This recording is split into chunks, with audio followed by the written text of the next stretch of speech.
عشق کا شین از قلم علیم الحق حقی۔ صرف سوچتی نہیں تھی، کر بھی لیتی، مگر وہاں بھی مجبور تھی۔ میرے لیے یہ پاکستان نہیں، جبرستان ہے۔ یہاں مجھے ذلت اور مجبوری کے سوا کچھ بھی نہیں ملا۔ نادرہ کی آواز بھر آ گئی۔ پھر اللہ نے میرے لیے راستہ نکال دیا، اب میں بد عہدی کیسے کر سکتی ہوں؟ عارف کا تجسس بھڑک اٹھا تھا۔ مجبوری کیا تھی تمہاری؟ نادرہ ایک دم چوکنا ہو گئی۔ وہ یہ بات کبھی نہیں بھولتی تھی کہ اپنی مجبوری کے ساتھ وہ بہرحال ایک کوٹھے پر ہے، بلکہ اب تو 12-13 سال کی ارجمن کو دیکھ کر اسے خوف آتا تھا۔ لڑکیاں تو ایک دم سے بڑی ہو جاتی ہیں۔ اب وہ ارجمن کو عارف کے بارے میں بتائے یا؟ آپ نے جواب نہیں دیا۔ عارف نے اسے چونکا دیا۔ اس نے نظریں اٹھا کر عارف کو دیکھا۔ کالج میں ٹھاکر اوتار سنگھ کو اس نے دیکھا اور پسند کیا، لیکن محبت کا خیال دل میں نہیں آیا، کیونکہ وہ ہندو تھا۔ مسلمان ہوتا تو وہ اس سے محبت کیے بغیر نہیں رہتی، مگر عارف نے اتنی سی دیر میں ایک ملاقات میں اس کا دل جیت لیا تھا۔ اس کے باوجود یہ فیصلہ کرنا مشکل تھا کہ اسے بتائے یا نہ بتائے۔ پھر اس کے دل میں خیال آیا، کیا پتہ یہ بھی اللہ کی رحمت ہو، اللہ اس کے لیے راستے بنا رہا ہو، اس میں ارجمن کی بہتری ہو، ورنہ طوائف کے کوٹھے پر شادی کا باعزت پیغام کہاں آتا ہے؟ بالآخر دل نے فیصلہ کیا کہ اسے بتا دینا چاہیے۔ ہمارے کنبے میں کوئی بھی نہیں بچا، سب ٹرین میں شہید کر دیے گئے، سوائے میرے اور میری 6 سالہ بھتیجی ارجمن کے۔ سو ارجمن میری مجبوری بن گئی۔ میں اسے اس زندگی سے بچانا چاہتی ہوں۔ اس نے مجھے زندہ رہنے پر مجبور کر دیا، ورنہ میں جان دے دیتی۔ یہ میرے لیے مشکل نہیں تھا۔ عارف مضطرب ہو گیا۔ وہ تو اب 13 سال کی ہوگی۔ یہ بڑی خطرناک بات ہے۔ ہاں، اور اس کی اٹھان بہت اچھی ہے، تیزی سے بڑی ہو رہی ہے۔ اس کے باوجود تم اپنے عہد کو لیے بیٹھی ہو، عارف نے تیز لہجے میں کہا۔ ایک مری ہوئی عورت سے کیا ہوا عہد، جسے میں نے اللہ کو گواہ بنایا تھا، نادرہ نے لسان سے کہا۔ اس عہد کو بھول جاؤ اور مجھ سے شادی کر لو۔ میری خاطر نہیں، اپنی خاطر نہیں، اس بچی کی خاطر۔ یہ ضروری ہے۔ میں اسے تحفظ، عزت اور اچھا مستقبل سب کچھ دے سکتا ہوں، مگر میں یہ نہیں چاہتی۔ تو پھر تم کیا چاہتی ہو؟ عارف جھنجھلا گیا۔ اسے احساس ہی نہیں تھا کہ بہت دیر سے وہ نادرہ کو تم کہہ کر مخاطب کر رہا ہے۔ میں نہیں چاہتی وہ میرے ساتھ رہے۔ میں داغدار ہوں۔ میرا ایک ماضی ہے جو میرا پیچھا کبھی نہیں چھوڑے گا، کہیں بھی کوئی بھی مجھے پہچان لے گا نہیں۔ عارف، میں اسے اپنے سائے سے بھی دور رکھنا چاہتی ہوں۔ عجیب منطق ہے تمہاری۔ تم گھر میں رہو گی، باہر نکلو گی نہیں تو کون پہچانے گا تمہیں؟ باہر نکلنے کی صورت تو کبھی بھی پڑ سکتی ہے۔ طوائف کے لیے دنیا بہت چھوٹی ہوتی ہے عارف، پلیز تم اپنے لیے یہ الفاظ استعمال نہیں کرو۔ نادرہ نے جیسے اس کی بات ہی نہیں سنی۔ اور ارجمن کا رشتہ آیا اور لوگوں نے مجھے پہچان لیا تو اتنے دور کے اندیشے پالتی ہو تم؟ عقل میری کام نہیں کرتی عارف، اور میں دل کے کہنے پر چلتی ہوں۔ اچھا، یہ تو بتا دو اس کے لیے کیا سوچا ہے تم نے؟ عارف کے لہجے میں اب بے بسی تھی۔ میں ہر لمحے اللہ سے دعا کرتی ہوں اس کے لیے، اور مجھے یقین ہے کہ کوئی ایسا آدمی اللہ بھیج دے گا جس کے سپرد ارجمن کو کر کے میں مطمئن ہو جاؤں گی، اور اس کے بعد جب تک اللہ زندہ رکھے گا میں یہیں رہوں گی، کیونکہ نیلم بائی نے مجھ سے خودکشی نہ کرنے کا عہد لیا تھا۔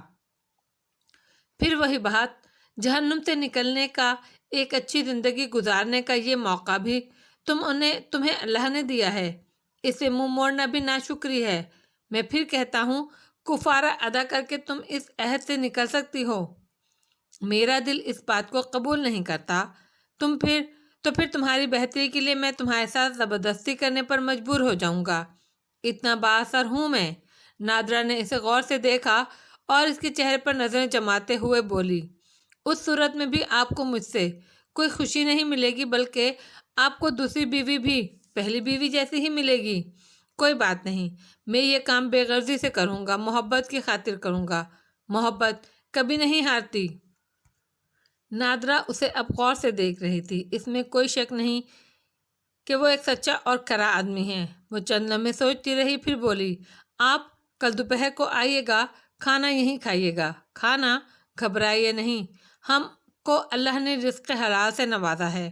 میں سلائی کڑھائی کا کام کرتی ہوں، کوٹھے کی ایک پائی بھی حرام ہے مجھ پر۔ اوہ! عارف کی سمجھ میں وہاں کے کرتوں کی موجودگی آ گئی۔ میں ضرور آؤں گا، لیکن آپ میرے حق میں فیصلہ سنائیے گا۔ اس کی تو کوئی ضمانت نہیں، میں اپنے ضمیر کی روشنی میں فیصلہ کروں گی۔ میں چلتا ہوں۔ عارف اٹھ کھڑا ہوا۔ نادرہ اسے چھوڑنے دروازے تک گئی۔ راستے میں عارف نے پوچھا، میرے لیے دروازہ جن صاحب نے کھولا وہ کون تھے؟ نواب اشرف علی خان۔ آپ شاید انہیں اچھو میاں کے نام سے جانتے ہیں۔ عارف کا منہ کھلا اور کھلے کا کھلا رہ گیا۔ تو وہ اچھو میاں تھے؟ یقین نہیں آتا۔ اچھو میاں؟ ہاں، وہ ہمارے رزق حلال کے شریک ہیں، مگر مینیجر کہیے انہیں۔ یہ تو کایا پلٹ ہے، اللہ مقلوب القلوب ہے عارف صاحب۔ عارف اس سلسلے میں بات کرنا چاہتا تھا، مگر دروازے پر کھڑے رہنا مناسب نہیں تھا۔ وہ خدا حافظ کہہ کر سیڑھیاں اترنے لگا۔ نادرہ اسے جاتے ہوئے دیکھتی رہی، پھر وہ نظروں سے اوجھل ہوا تو اس نے دروازہ بند کر لیا۔ وہ اسے بہت بڑی مشکل میں ڈال گیا تھا، سوچنے کے لیے بہت کچھ چھوڑ گیا تھا، سوچنے کے لیے وقت کم تھا۔ نادرہ نے دانستہ ایسا کیا تھا، وہ چاہتی تو اسے ایک ہفتے بعد بلا لیتی، لیکن وہ جانتی تھی سوچنے کو جتنا وقت ملے گا وہ اتنا زیادہ الجھے گی۔ فیصلہ عقل کو نہیں دل کو کرنا تھا۔ دشواری یہ تھی کہ اس کا دل تقسیم ہو گیا، ایسے میں زیادہ مہلت فیصلے کی راہ میں رکاوٹ بنتی۔ کم وقت اور سخت وقت میں فیصلہ بہرحال ہو جانا تھا۔ وہ گہری سانس لے کر اپنے کمرے کی طرف چل دی۔ حمیدہ حق نگر سے واپس آئی تو بہت کھوئی کھوئی سی تھی۔ گاؤں میں اس نے زرینہ کی نومولود بیٹی کو گود میں لیا تو اس کے دل نے کہا، ایسے ہی عبدالحق کے بیٹے کو گود میں لے گی تو کیسا لگے گا؟ بس وہاں سے اس پر سوچوں کے دروازے کھل گئے۔ گھر واپس آ کر وہ اس پر سوچنے بیٹھی تو حیران ہوئی، پہلے اس محرومی کا خیال کیوں نہیں آیا؟ اب تو عبدالحق کی شادی کو 3.5 سال ہو گئے ہیں اور وہ اب تک اولاد سے محروم ہے۔ ایسا کیوں؟ ایسا کیوں کے جواب میں اسے ڈر لگنے لگا۔ عبدالحق بھی تو 22 برس کے انتظار کے بعد پیدا ہوا تھا۔ ٹھاکر جی اور ٹھاکرانوں نے کہاں کہاں ماتھا نہیں ٹیکا تھا، پھر اللہ نے انہیں کیسا اچھا اور میٹھا پھل دیا۔ وہ ایسا مبارک بچہ تھا جو پہلے دن سے ہی اللہ کے راستے پر چلا۔ اس نے تو پہلا دودھ ہی مسلمان عورت کا پیا، اور وہ بھی اپنی جان پر کھیل کر۔ حوالہ تو بہت اچھا تھا، اس سے حمیدہ کو حوصلہ ہوا۔ اللہ کے ہاں دیر تو ہے اندھیر نہیں، اور صبر کا پھل بھی میٹھا ہوتا ہے۔ لیکن اس کے ساتھ ہی وہ خوفزدہ ہو گئی۔ وہ بڑھاپے کی حدود میں داخل ہو چکی تھی۔ کون جانے کب اللہ کے ہاں سے بلاوا آ جائے۔ اب اس کا ایک یہی تو خواب تھا۔ عبدالحق کو اس نے دودھ پلایا۔ اللہ نے اس کے دل میں اسے دودھ پلانے کی کیسی تڑپ دی تھی، یہ اسے آج بھی یاد تھا۔ تو وہ اس کے لیے بیٹا ہی تھا نا، بلکہ بیٹے سے بڑھ کر تھا۔ اس کی خاطر تو اس کا شوہر اور بیٹا شہید ہوئے۔ عبدالحق کا خیال نہ ہوتا تو وہ ان دونوں کے مرنے کے بعد کبھی زندگی کی آرزو نہ کرتی، اور اب تو اس کی بس یہی تمنا تھی کہ عبدالحق کے بیٹے کو گود میں لے اور کھلائے۔ اچانک اسے نور بانو کا خیال آ گیا، اور ساتھ ہی اپنی خود غرضی کا بھی۔ وہ اپنی آرزو کے بارے میں تو سوچ کر فکر مند ہو رہی تھی، اسے یہ خیال نہیں آیا کہ نور بانو اس سلسلے میں کتنی پریشان ہوگی۔ ارے وہ بن باپ کی بچی، جس نے اپنی ماں اور بہنوں کو اپنی آنکھوں کے سامنے تڑپ تڑپ کر مرتے دیکھا، اسے بھی تو بچے کی آرزو ہوگی۔ بچہ ہی تو عورت کو مکمل کرتا ہے، بچے کے بغیر عورت ادھوری ہوتی ہے۔ اور اس نے کبھی اسے پوچھا بھی نہیں۔ اس پشیمانی میں اسے عبدالحق کا خیال آیا۔ عبدالحق کو بھی آرزو ہوگی، بلکہ اسے تو بیٹے کی خواہش ہوگی، قدرتی بات ہے۔ اللہ نے اسے ایمان سے نوازا، پھر اسے خوشخبری ملی کہ اس کا باپ مرا تو مسلمان تھا۔ وہ کیسے تڑپتا ہوگا کہ اس کا بیٹا ہو، جوانی کی گمراہ نسل کو اب اللہ کے راستے پر آگے بڑھائے۔ حمیدہ پر رقت طاری ہو گئی، کیسی بے حس اور خود غرض ہے وہ۔ اس نے نسیمہ سے کہہ کر نور بانو کو بلوایا۔ آ دھیے، یہاں بیٹھ میرے پاس۔ نور بانو آئی تو اس نے کہا۔ نور بانو اس کے پاس بیٹھ گئی۔ حمیدہ نے اس کے سر پر ہاتھ رکھتے ہوئے کہا، تو خوش تو ہے نا؟ یہ کہتے ہوئے اس نے سوچا، خوش کیسے ہو سکتی ہے؟ ہاں اماں، میں بہت خوش ہوں، نور بانو بولی۔ حمیدہ نے دل میں سوچا کیسی صابر و شاکر لڑکی ہے، اللہ اسے کبھی محروم نہیں رکھے گا۔ کوئی کمی ہمیشہ نہیں رہتی دھیے، تو غم نہ کر، اس نے بڑی شفقت سے کہا۔ اللہ ہر کمی پوری کر دیتا ہے۔ غم کیسا اماں؟ کوئی کمی نہیں ہے، اللہ کا شکر ہے، نور بانو نے بے فکری سے کہا۔ حمیدہ کو اس پر اور پیار آیا۔ کمی تو ہے، غم بھی کرتی ہوگی، پر مجھ سے کیوں چھپاتی ہے؟ میں تو ماں ہوں تیری، سچ کہتی ہوں اماں، کوئی کمی نہیں، میں بہت خوش ہوں، نور بانو نے بے حد سچائی سے کہا۔ ارے زرینہ کی شادی تیرے بعد ہوئی اور 2 بچے بھی ہو گئے اس کے، کمی تو ہے؟ مجھے تو اماں بچوں کا ایسا کوئی شوق نہیں، پھر کمی کیسی؟ حمیدہ بے یقینی سے اسے دیکھتی رہی، لیکن بعد کے لمحوں میں نور بانو کے لہجے میں موجود سچائی میں لپٹی بے رخی دھیرے دھیرے اس کے دل میں اتری تو اسے بہت صدمہ ہوا۔ کچھ دیر تو وہ بول نہ سکی، پھر اس نے بڑی بے یقینی سے پوچھا، تجھے بچوں کا ارمان نہیں؟ نہیں اماں، میں سچ کہہ رہی ہوں، نور بانو نے سادگی سے کہا۔ تجھے عبدالحق سے محبت نہیں ہے؟ بہت ہے اماں، تو پھر تجھے بچے کا ارمان کیوں نہیں؟ اسی لیے تو نہیں اماں، میں نہیں چاہتی ایک دوسرے کی محبت میں ہمارا کوئی بھی شریک ہو، نور بانو نے دل میں کہا۔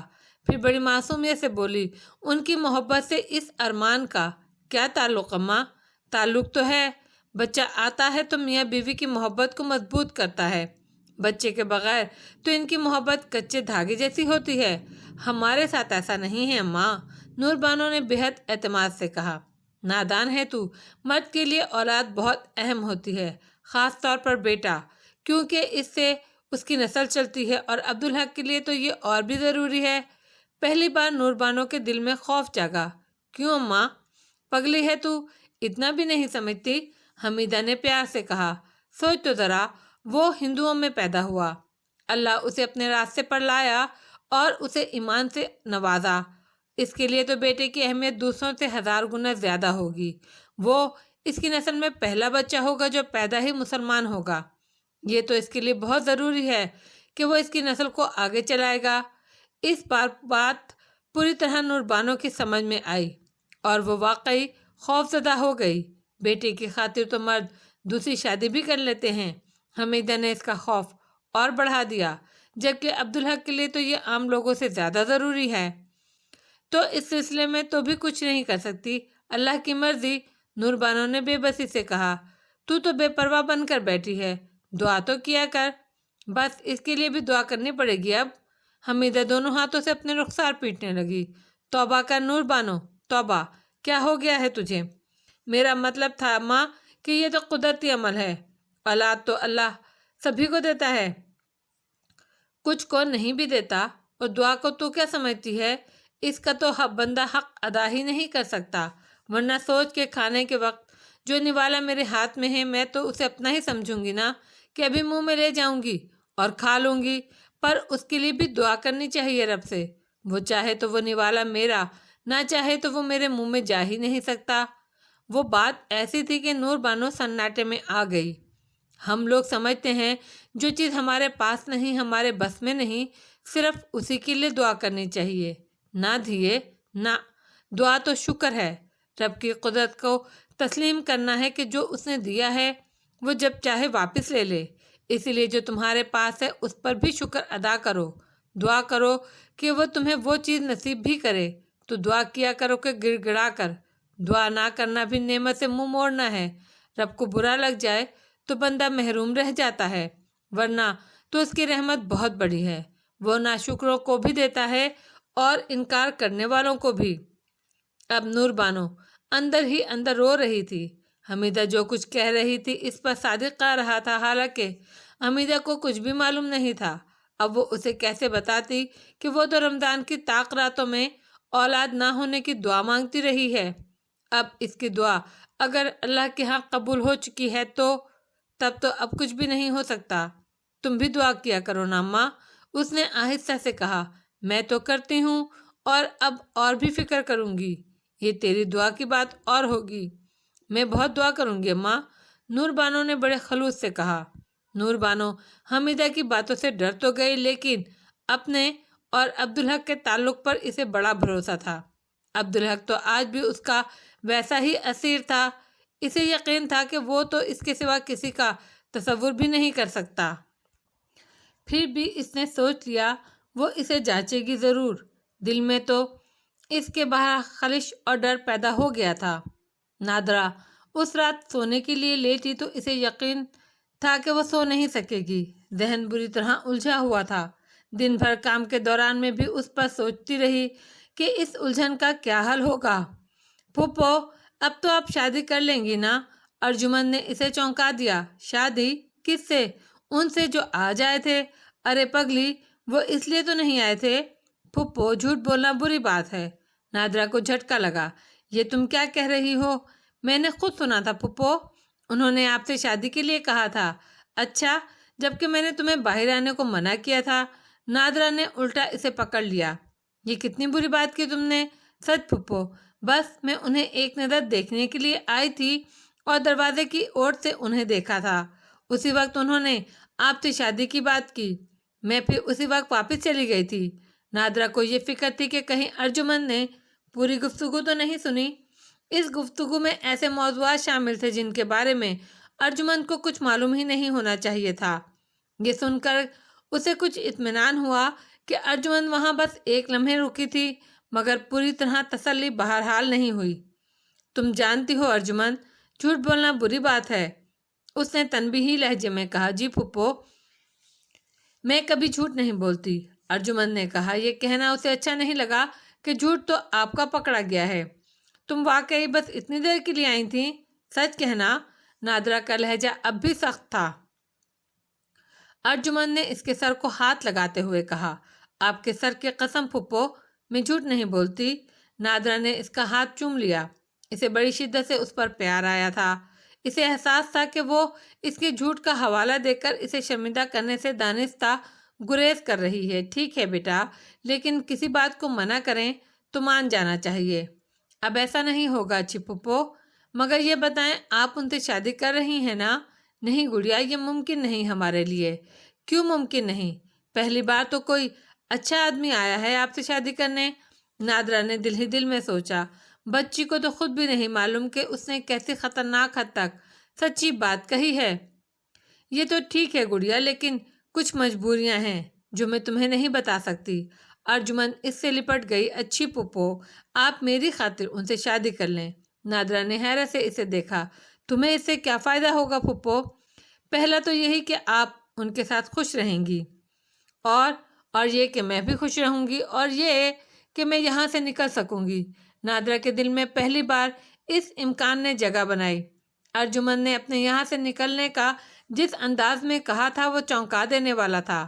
لگتا تھا بچی بھی صورتحال کو کچھ سمجھنے لگی ہے. اس نے دل میں سوچا کہ اسے یہاں سے نکالنے کی آس میں ہی تو وہ زندہ ہے، ورنہ مرنا کیا مشکل تھا. ہر روز مرنے کے مقابلے میں ایک بار مرنا بہت آسان ہوتا ہے. اور وہ ارجمن کو کیسے بتاتی کہ اس کی تو ہر سانس اللہ سے دعا کرتی ہے وہ کسی طرح یہاں سے نکل جائے. لیکن اس کا دل ایفائے عہد توڑنے کے لیے تیار نہیں تھا. کیا سوچ رہی ہیں پھوپھو؟ ارجمن نے اسے چونکا دیا. آپ ان سے شادی کر لیں گی نا؟ کچھ نہیں کہہ سکتی گڑیا. بظاہر تو یہ ناممکن ہے. کیوں پھوپھو؟ بہت سی باتیں ہیں میں تمہیں نہیں بتا سکتی. بس تم دعا کرو میرے لیے. کیا دعا کروں اچھی پھوپھو؟ یہ کہ اللہ میرے بارے میں فیصلہ کر دے، ایسا کہ وہ مجھ سے ناراض بھی نہ ہو. بے بسی سے نادرا کی آنکھوں میں آنسو آ گئے. آپ روئیے نہیں پھوپھو، اللہ میاں سب ٹھیک کر دے گا. ارجمن نے کہا اور اس سے لپٹ گئی. وہ لمحہ نادرا کے لیے چشم کشا تھا. پہلی بار اسے احساس ہوا کہ ارجمن بڑی ہو گئی ہے. وہ تو اب بھی اسے 6 سال کی بچی سمجھی تھی. اس نے غور سے اسے دیکھا تو لگا اب شاید وہ کبھی سکون سے نہیں سو سکے گی. وہ بے چین ہو گئی. اتنی حسین بچی کا کوٹھے پر رہنا اب کسی طرح بھی ممکن نہیں تھا. اس کی الجھن اور بڑھ گئی. ارجمن تو سو گئی، مگر وہ سوتی ہوئی ارجمن کو دیکھ کر دہلتی رہی. پہلی بار اسے احساس ہوا اسے اپنے قلب اور ضمیر کے خلاف بھی فیصلہ کرنا پڑ سکتا ہے. نہ جانے کب اسے نیند آئی، لیکن فجر کے وقت اس کی آنکھ خود بخود کھل گئی. عبدالحق کو چند لمحوں میں ہی اندازہ ہو گیا کہ آج اس کی رات کی رانی کچھ پھیکی پھیکی بجھی بجھی سی ہے۔ کیا بات ہے نور بانو، تمہاری طبیعت تو ٹھیک ہے؟ اس نے پرتشویش لہجے میں پوچھا۔ جی میں ٹھیک ہوں، نور بانو نے کہا۔ کچھ پریشان ہو؟ نہیں، ایسی تو کوئی بات نہیں۔ نور بانو اس وقت منقسم تھی۔ وہ اولاد کے موضوع پر عبدالحق سے بات کرنا چاہتی تھی، لیکن وہ سوچتی تھی کہ یہ تو بیل مجھے مار والی بات ہے۔ عبدالحق نے آج تک کوئی بےتابی ظاہر نہیں کی، تو اب وہ خود اس کے دل میں یہ بات کیوں ڈالے؟ لیکن حمیدہ کی باتیں اسے یاد تھیں، اور یہ بھی کہ حمیدہ کی ہر بات معقول تھی۔ عبدالحق نے بات نہیں کی تو اس کا یہ مطلب ہرگز نہیں کہ اسے اولاد کی پرواہ نہیں ہے۔ ممکن ہے وہ دل میں یہ بات سوچتا ہو، اور جو بات دل میں ہو لیکن کی نہ جائے وہ زیادہ طاقتور بن جاتی ہے۔ بات کرنے سے مسئلے کی سنگینی بہرحال کم ہوتی ہے، اور پھر اس بات کا امکان بھی موجود تھا کہ حمیدہ اس موضوع پر کسی بھی وقت عبدالحق سے بات کرے گی۔ جیسے اس سے کی تو اس سے بہتر تھا کہ وہ خود ہی بات کر لے۔ ایک بات کا اندازہ نور بانو کو ہو گیا کہ جیسے عبدالحق کے لیے بیٹے کی اہمیت ہے ویسے ہی حمیدہ کے لیے بھی ہے، اور یہ فطری تھا۔ دودھ کے رشتے سے عبدالحق حمیدہ کا بیٹا تھا، اس کی پوتے کی آرزو فطری۔ کچھ سوچ رہی ہو تم؟ عبدالحق نے اسے چونکا دیا۔ آج کیا ہو گیا ہے تمہیں؟ ہاں میں کچھ سوچ رہی ہوں۔ کیا سوچ رہی ہو؟ یہی کہ ہم ابھی تک اولاد سے کیوں محروم ہیں؟ عبدالحق کے چہرے پر ایک رنگ سا آ کر گزر گیا۔ اللہ کی مرضی، اولاد تو اللہ کی دین ہوتی ہے، اس نے کہا۔ آپ کو اس کی وجہ سے کسی کمی کا احساس نہیں ہوتا؟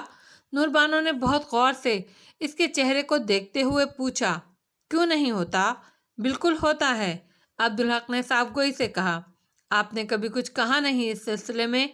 کہنے سے کیا ہوتا ہے، یہی ایک دعا تو میں کرتا ہوں اللہ سے۔ جانتا ہوں میرے یا تمہارے چاہنے سے کوئی فرق نہیں پڑتا۔ جب اللہ چاہے گا ہمیں نواز دے گا، وہ مرضی کا مالک ہے۔ میں اور تم بس دعا کر سکتے ہیں، اور میں بہت پہلے الٹی دعا کر چکی ہوں۔ نور بانو نے دل میں سوچا۔ ایک بات بتائیے، مرد کے لیے اولاد کی بہت اہمیت ہوتی ہے نا؟ مرد کی تخصیص کیوں کرتی ہو؟ عورت کے لیے تو شاید اولاد مرد کی نسبت زیادہ اہم ہوتی ہے۔ کیسے؟ بھائی مرد کے لیے اہمیت اس لیے ہوتی ہے کہ اس کی نسل چلتی ہے، لیکن عورت تو بچے کے بغیر ناممکن رہتی ہے۔ اولاد کے بغیر تو اس کی تکمیل ہی نہیں ہوتی۔ عورت کو تو اللہ نے ممتا دی ہے نا، تو مجھے یہ کمی کیوں محسوس نہیں ہوتی؟ نور بانو نے بے ساختہ کہا۔ عبدالحق نے چونک کر اسے دیکھا۔ یہ کیسی بات کی تم نے؟ یہ تو غیر فطری ہے۔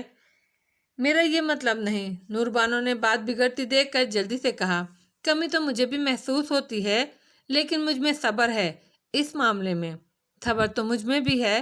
میں نے کبھی تم سے اس سلسلے میں بات نہیں کی، آج بھی تم نے ہی بات چھیڑی، حالانکہ مجھے دوسروں کے مقابلے میں اولاد کی خواہش زیادہ ہے۔ کیوں؟ نور بانو نے تجاہل عارفانہ سے کام لیا۔ مجھ پر اور پتا جی پر اللہ نے جو فضل فرمایا وہ انشاءاللہ میرے بیٹے کے ذریعے آنے والی نسلوں میں منتقل ہوگا۔ میرے لیے اس بات کی زیادہ اہمیت ہے، تمہیں پتہ ہے نا؟ میں اپنے والدین کے ہاں 22 سال کے انتظار کے بعد پیدا ہوا۔ جتنی انہیں اولاد کی آرزو تھی، میں یقین سے کہتا ہوں مجھے اس سے بھی زیادہ آرزو ہے، حالانکہ ہماری شادی کو ابھی 3.5 سال ہوئے ہیں۔ نور بانو چوکنا ہو گئی۔ حمیدہ کی بات بالکل درست ثابت ہو رہی تھی۔ آپ نے مجھ سے کبھی کچھ کہا نہیں، اس نے شکایتی لہجے میں کہا۔ تم سے کیا کہتا؟ تمہارے اختیار میں تو کچھ نہیں، جس کے اختیار میں ہے اس سے ہر روز دعا کرتا ہوں، عبدالحق نے کہا۔ اور پتا جی زندہ ہوتے تو یقیناً وہ مجھ سے زیادہ دعائیں کرتے، میرے لیے، میرے بیٹے کے لیے۔ کوئی بات نہیں، ان کی جگہ اماں جو موجود ہیں۔ نور بانو نے دل میں سوچا، پھر بھی بات کرنی چاہیے تھی آپ کو، کسی ڈاکٹر کو بھی دکھانا چاہیے، ممکن ہے کوئی خرابی ہو۔ کسی چیز سے کوئی فرق نہیں پڑتا، عبدالحق نے بے پرواہی سے کہا۔ یہ تو بس اللہ کی مرضی کی بات ہے۔ میں قرآن پاک پڑھتا ہوں، اللہ کی مرضی ہوئی تو ضعیف شوہر اور بانجھ بیوی کو بھی اس نے اولاد سے نوازا، اور وہ نہ چاہے تو یہ نعمت کہیں سے نہیں ملتی۔ ویسے تمہیں بتا دوں، میں ڈاکٹر سے مل چکا ہوں، ظاہری طور پر کوئی رکاوٹ نہیں ہے۔ نور بانو نے تیزی سے موضوع بدل دیا۔ لوگ تو اولاد کی خاطر دوسری شادی بھی کر لیتے ہیں، اس میں کوئی برائی نہیں، اسلام نے 4 شادیوں کی اجازت دی ہے۔ نور بانو کا دل دھڑکنا بھول گیا، لیکن اس نے بظاہر شوق لہجے میں چیلنج کیا، تو آپ کب کر رہے ہیں دوسری شادی؟ میں کر ہی نہیں سکتا، عبدالحق نے گہری سانس لے کر کہا۔ پہلی بار نور بانو کو اطمینان ہوا۔ کیوں نہیں کر سکتے؟ مجھے تو کوئی اعتراض نہیں، اس نے بے پرواہی سے کہا۔ تمہیں نہیں اعتراض؟ تمہیں تو اعتراض نہیں کافی نہیں، لیکن میں دوسری شادی نہیں کر سکتا۔ وہی تو پوچھ رہی ہوں، کیوں نہیں کر سکتے؟ بیویوں کے درمیان عدل کیسے کروں گا؟ تمہارے بعد میں کسی اور سے محبت کر نہیں سکتا، اور بغیر محبت کے صرف اولاد کی غرض سے شادی کروں؟ یہ خود غرضی ہوگی، دوسری عورت کے ساتھ زیادتی، اور پھر میرے نزدیک یہ ایمان کا ہی معاملہ ہے۔ اللہ کو منظور ہے تو اولاد تم سے ہی مل جائے گی، اور خدا نخواستہ اس کی مرضی نہیں تو پھر یہ ممکن ہی نہیں۔ نور بانو نے اطمینان کا سانس لیا۔ رات کی رانی پھر سے مہک اٹھی۔ پھر عبدالحق تو سو گیا، لیکن نور بانو جاگتی رہی۔ اسے احساس ہوا کہ وہ سکون تو اوپری تھا، اندر تو عدم تحفظ کا پرانا سویا ہوا خوف جاگ اٹھا تھا۔ اب وہ وہی پرانی نور بانو تھی جو ہر چیز پر شک کرتی تھی، جو یقین سے محروم تھی۔ اس نے سوچا عبدالحق اس وقت کچھ بھی کہتا رہے، لیکن یہ تو اس نے مان لیا ہے کہ اسے اولاد کی خواہش عام لوگوں سے زیادہ ہے۔ کون جانے یہ خواہش اس کی محبت پر بھی حاوی آ جائے، اور مردوں کا کیا ہے، کسی وقت بھی کسی سے بھی محبت کر سکتے ہیں، اور عبدالحق نہ بدلے تو بھی حمیدہ تو ہے نا، وہ اسے دوسری شادی پر مجبور کر سکتی ہے۔ اس لمحے نور بانو کو حمیدہ اپنے دل میں چبھتا ہوا کانٹا لگی، مگر اس کانٹے کو وہ خود نہیں نکال سکتی تھی۔ اس کانٹے سے تو اللہ ہی نجات دلا سکتا تھا، اس نے بے رحمی سے سوچا۔ لیکن اس نے ایک بات اور طے کر لی، اب اسے ہر لمحے اللہ سے اولاد کے لیے دعا کرنی تھی۔ مگر اس کے دل میں ایک اور کانٹا بھی پیوست ہو گیا تھا، پچھتاوے کا کانٹا۔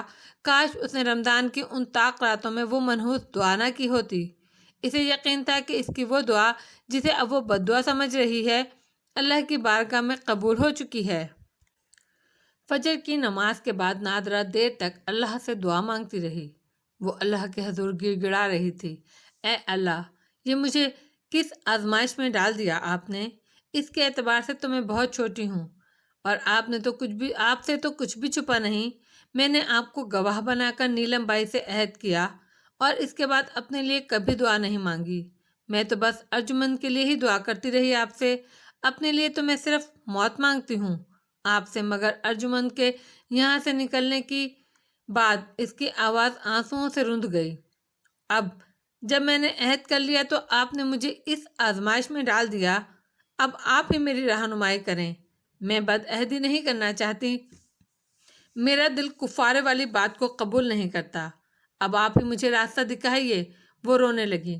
پھر اچانک کی بغیر کسی وجہ کے اس کے دل کو سکون آ گیا، جیسے اللہ نے اس کی سن لی ہو اور مدد کا وعدہ بھی کر لیا ہو۔ اس نے اٹھ کر کھانے کے لیے چیزوں کی فہرست بنائی اور اچھو میاں کو کہا، یہ سب کچھ لے آئیے جلدی سے۔ کوئی مہمان آ رہا ہے کیا؟ اچھو میاں نے پوچھا۔ وہ نظریں چرانے لگی۔ جی نواب صاحب، وہی جو کل آئے تھے۔ جی ہاں، میرا کوئی حق تو نہیں بٹیا، لیکن نادرہ نے جلدی سے ان کے منہ پر ہاتھ رکھ دیا۔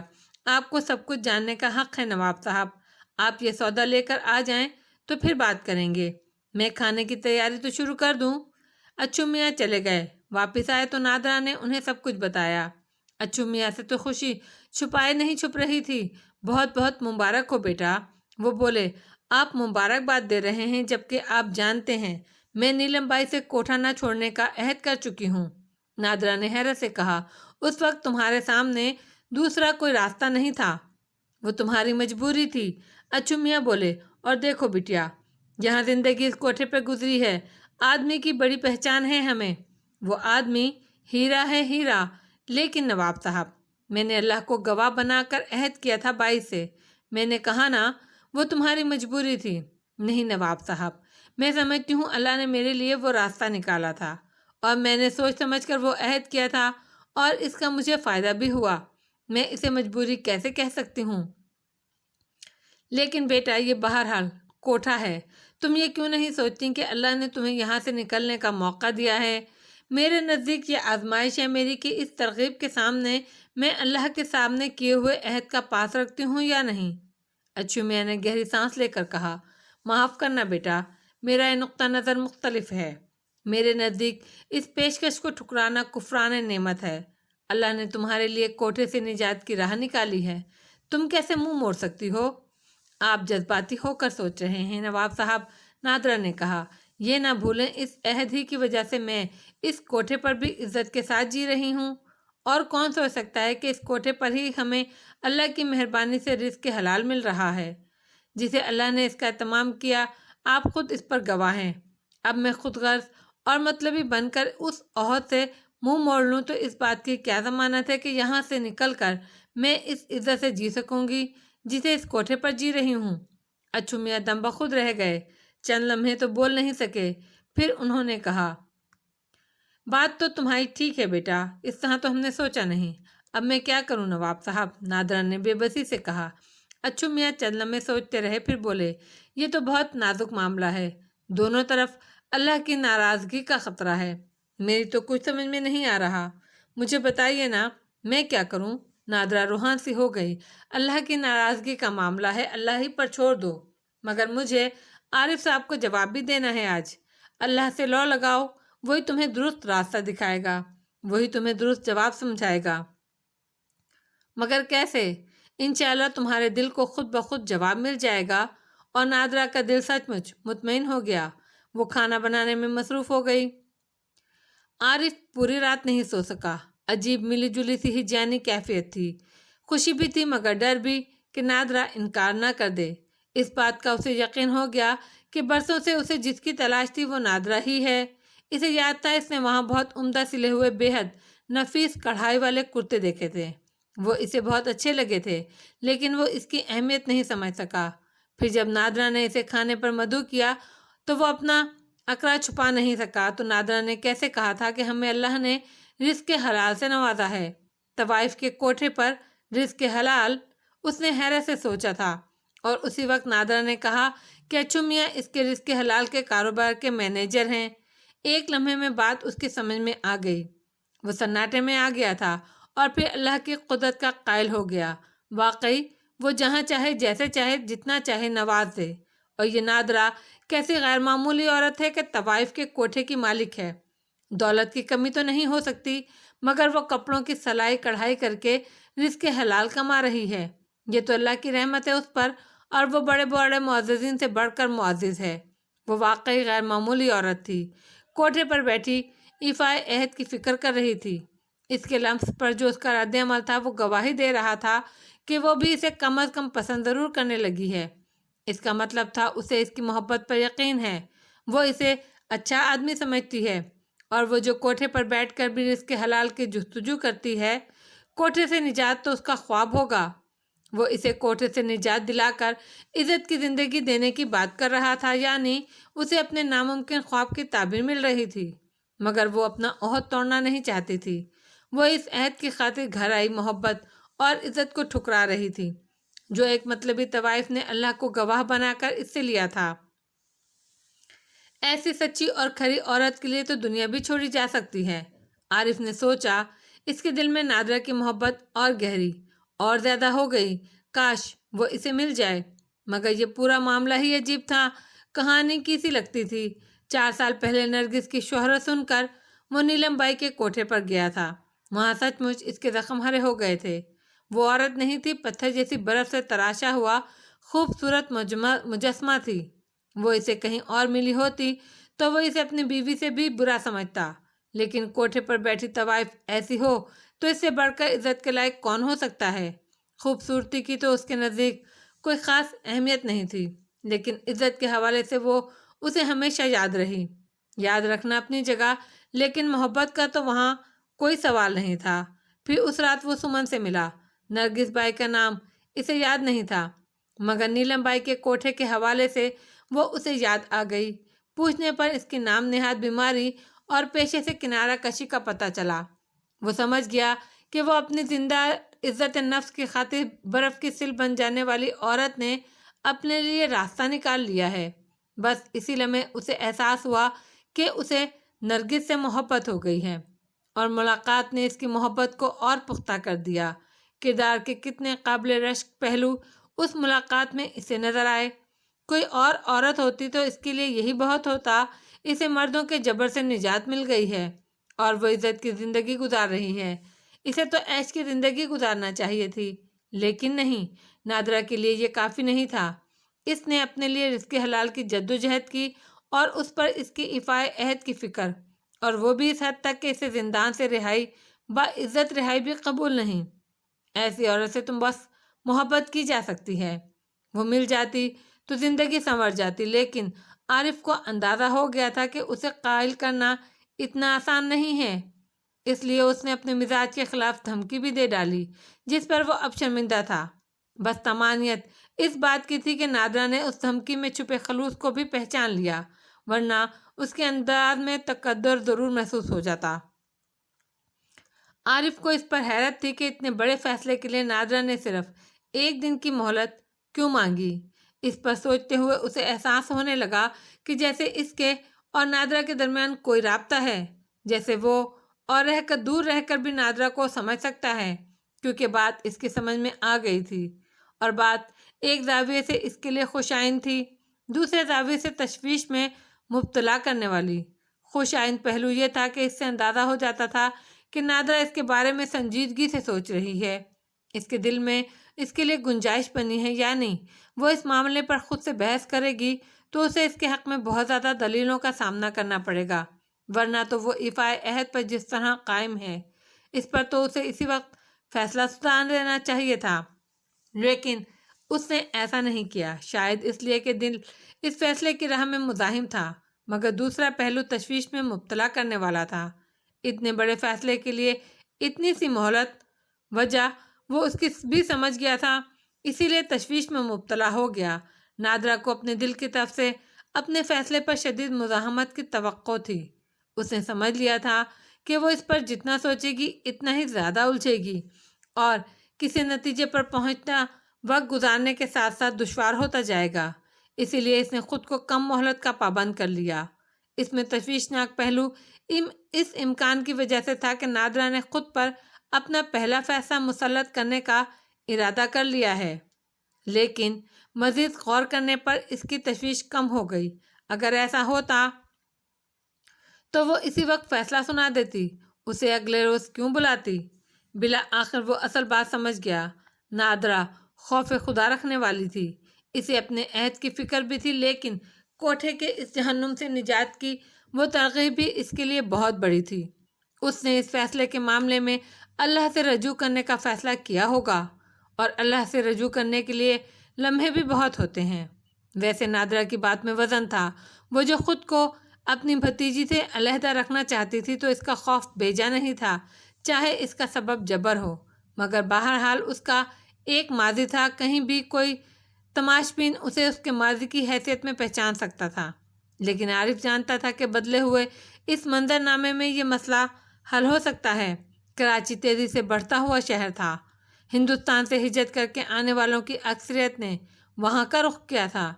عارف نے سوچ لیا تھا کہ وہ نادرہ اور اس کی بھتیجی کو لے کر کراچی چلا جائے گا۔ وہاں اگر کوئی نادرہ کو پہچانے گا بھی تو ہندوستان کے پرانے اور عزت والے حوالے سے، یہاں کا کوئی تماش بین کراچی کہاں جائے گا؟ اس نے سوچا یہ بات وہ کل نادرہ کو بھی سمجھائے گا۔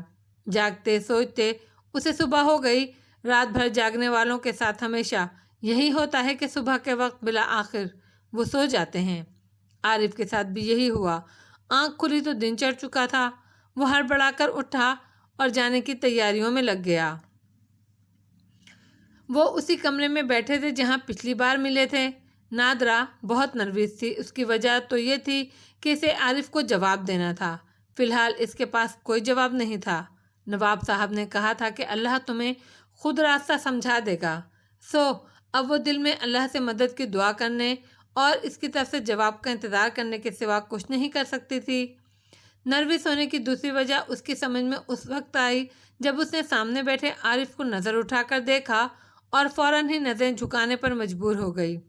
عارف کے چہرے پر نظر پڑتے ہی اس کے دل کی دھڑکنیں بہت خوشگوار اور کیف آور انداز میں بے ترتیب ہو گئیں۔ ایک لمحے میں اسے احساس ہو گیا کہ وہ عارف کی محبت میں گرفتار ہو چکی ہے۔ اس احساس نے اسے اور نروس کر دیا۔ وہ جواب جو وہ عارف کو دینا چاہتی تھی اس کے لیے اور دشوار ہو گیا۔ اس نے بڑی مشکل سے کوشش کر کے نظریں اٹھائیں اور عارف کو دیکھا۔ وہ پہلے ہی سے اسے ٹکٹکی باندھے دیکھ رہا تھا۔ کیسے ہیں آپ؟ اس نے پوچھا۔ اسے احساس ہوا کہ اس کی آواز میں لرزش ہے۔ آپ نہیں سمجھ سکتی اس وقت میرا کیا حال ہے۔ عارف نے الٹا اس سے سوال کر دیا۔ جی میں سمجھی نہیں۔ میرا حال اس وقت ایسے ملزم جیسا ہے جسے سزائے موت بھی ہو سکتی ہے اور تمام تر رعنائیوں اور خوشیوں کے ساتھ زندگی بھی مل سکتی ہے، اور آج فیصلہ سنائے جانے کا دن ہے۔ کہتے کہتے رکا۔ اس نے گہری سانس لی۔ اس کی آواز بھی لرز رہی تھی۔ اب تو آپ سمجھ سکتی ہیں کہ میرا اس وقت کیا حال ہے۔ چھوٹی باتوں کو زیادہ اہمیت نہیں دینی چاہیے۔ زندگی اور موت سے بڑی کوئی بات ہو ہی نہیں سکتی۔ کسی کے ملنے نہ ملنے سے کوئی نہیں مر جاتا۔ یہی تو اور بری اور بڑی بات ہے، عارف نے کہا۔ مر جانا تو آسان ہے، لیکن جس کے ساتھ جینا آدمی کے لیے زندگی کی سب سے بڑی اور اہم ترین خواہش بن جائے، اس کے بغیر جینا موت سے بدتر ہوتا ہے۔ نادرہ کی آنکھیں پھر بھر آئیں۔ آپ ایسی باتیں کرتے ہیں جبکہ آپ نے پریشانی دیکھی بھی نہیں۔ مجھے دیکھیں، جو کچھ دیکھا اور سہ چکی ہوں، اس کے بعد بھی زندہ ہوں، ایک معصوم بچی کی خاطر۔ تو میں آپ کی خاطر تمام پریشانیاں بانٹنا چاہتا ہوں۔ آپ کے دکھ میرے اور میری تمام خوشیاں آپ کی۔ خوشی تو نصیب سے ہوتی ہے، کسی کے دینے سے کہاں ملتی ہے۔ کسی کو ایسا ہوتا تو دنیا میں بھی کوئی خوشی سے محروم نہیں ہوتا۔ نادرہ نے آزردگی سے کہا۔ اب نصیب کا کسی کو کیا پتا؟ میرا ہاتھ تھام کر دیکھیے، پتہ چل جائے گا۔ قوت فیصلہ سے محروم نادرہ کو اس گفتگو نے اور پریشان کر دیا۔ وہ گھبرا گئی اور اٹھی۔ کہاں چلیں آپ؟ کھانا لگا دوں؟ تیار ہے۔ مجھے یقین ہے آپ کھانا بھی بہت اچھا پکاتی ہوں گی، عارف نے کہا، لیکن یقین کریں اس بے یقینی کے عالم میں لذیذ ترین کھانا بھی میرے حلق سے نہیں اترے گا۔ آپ چاہتے کیا ہیں؟ پہلے فیصلہ سنا دیں، اور فیصلہ آپ کو ناپسند ہوا تو آپ کھانا بھی نہیں کھائیں گے۔ وہ تو فیصلہ سننے سے پہلے بھی نہیں کھایا جائے گا۔ نہیں، ہمارے درمیان یہ بات طے ہوئی تھی کہ آپ کھانا یہاں کھائیں گے، اور پھر میں آپ کو اپنے فیصلے سے آگاہ کروں گی۔ مجھے یاد ہے، لیکن میں التجا کرتا ہوں کہ آپ ترتیب بدل دیں۔ نہیں۔ اچھا ایک وعدہ کریں، مجھ پر احسان ہوگا آپ کا۔ آپ جانتے ہیں میں وعدے نہیں کرتی۔ آپ غلط سمجھ رہی ہیں، عارف نے گہری سانس لے کر کہا۔ میں بے انصاف آدمی نہیں ہوں۔ میں آپ سے اپنے حق میں فیصلہ کرنے کا وعدہ نہیں لوں گا۔ نادر نے ٹٹولنے والی نظروں سے اسے دیکھا۔ اچھا کہیے، کیا چاہتے ہیں؟ میں یہ چاہتا ہوں کہ آپ بھی بے انصافی سے کام نہ لیں، چاہے فیصلہ میرے حق میں ہو، مگر اسے سن کر مجھے یہ احساس ہو کہ آپ نے میرے ساتھ بے انصافی نہیں کی ہے۔ لیکن آپ کو تو اپنی مرضی کے خلاف فیصلہ بے انصافی ہی لگے گا۔ آپ مجھے سمجھی ہی نہیں ابھی تک، عارف نے اداس لہجے میں کہا۔ نہ میں بے انصاف ہوں نہ معقول، اور انہی دو باتوں کی آپ سے امید رکھتا ہوں۔ اسی لمحے نادرہ کو اس شائستہ اور خوش اتوار شخص پر بہت پیار آیا۔ در حقیقت وہ بہت اچھا اور معقول آدمی تھا، لیکن وہ اس سے جو امید رکھ رہا تھا اسے پورا کرنا آسان نہیں تھا۔ اسے ہچکچاتا دیکھ کر عارف نے کہا، ایک بات بتائیں، کیا آپ فیصلہ کر چکی ہیں؟ نہیں۔ تو کھانے کے بعد کریں گی؟ مجھے معلوم نہیں۔ یہ کیا بات ہوئی؟ دراصل یہ معاملہ میں نے اللہ پر چھوڑ دیا ہے۔ اللہ اپنے بندوں سے کلام تو نہیں کرتا، عارف نے اعتراض کیا، لیکن قلب کے ذریعے ان کی رہنمائی تو کرتا ہے۔ مجھے یقین ہے وہ میری رہنمائی کرے گا۔ عارف کے چہرے سے پریشانی جیسے دھل گئی اور وہ کھلکھلا کر ہنس دیا۔ ارے یہ تو کمال کر دیا آپ نے۔ لیجئے، میں تو مطمئن ہو گیا کہ بے انصافی ہو ہی نہیں سکتی۔ اب تو آپ کا ہر فیصلہ مجھے منظور ہوگا۔ نادرہ بھی خوش ہو گئی۔ اس کی خوبیاں کھلتی جا رہی تھیں۔ وہ سچا اور سادہ دل بھی تھا، بھروسہ کرنے والا بھی۔ ایسے آدمی سے کون محبت نہیں کرے گا؟ تو پھر میں جلدی جائیے، اب تو مجھے شدید بھوک لگ رہی ہے، عارف نے کہا۔ میں تو آج ناشتہ بھی نہیں کر سکا۔ نادرہ کے دل کا بوجھ جیسے ہٹ گیا۔ مگر کھانا کھاتے ہوئے عارف کے انداز میں بے رغبتی تھی۔ آپ کو کھانا اچھا نہیں لگا؟ نادرہ نے پوچھا۔ نہیں، لذیذ ہے، کوئی ذائقہ کھانا میں نے پہلے کبھی نہیں کھایا۔ آپ کے انداز سے تو ایسا لگ رہا ہے آپ زہر مار کر رہے ہیں۔ وہ جب بھوک نہ لگے تو ایسا ہی ہوتا ہے، چاہے کیسی ہی نعمت سامنے رکھی ہو۔ ذرا دیر پہلے تو آپ کہہ رہے تھے بہت شدید بھوک لگی ہے۔ نادرا نے اسے غور سے دیکھا، جیسے ایک لمحے میں اچانک لگی تھی ویسے ہی اچانک ختم ہو گئی۔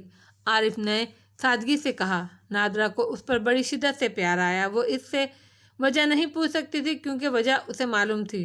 خود اس سے بھی ٹھیک سے کھانا نہیں کھایا جا رہا تھا۔ وہ اللہ سے جس رہنمائی کی امید کر رہی تھی ابھی تک اس سے محروم تھی، اور لمحے تیزی سے گزر رہے تھے۔ جواب دینے کا مرحلہ سر پر آ رہا تھا۔